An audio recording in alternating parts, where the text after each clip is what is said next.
அம்மன் அலங்காரம் தினம் தினம் காண வரம் வேணும். அம்மன் அலங்காரம் தினம் தினம் காண வரம் வேணும். அம்மன் அலங்காரம் கண்டுவிட்டா நம்ம குறை தீரும். அம்மன் அலங்காரம் கண்டுவிட்டா நம்ம குறை தீரும்.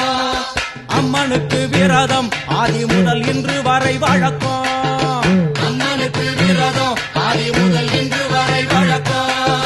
சமயபுரத்தில் நம்மை வாழ வைக்க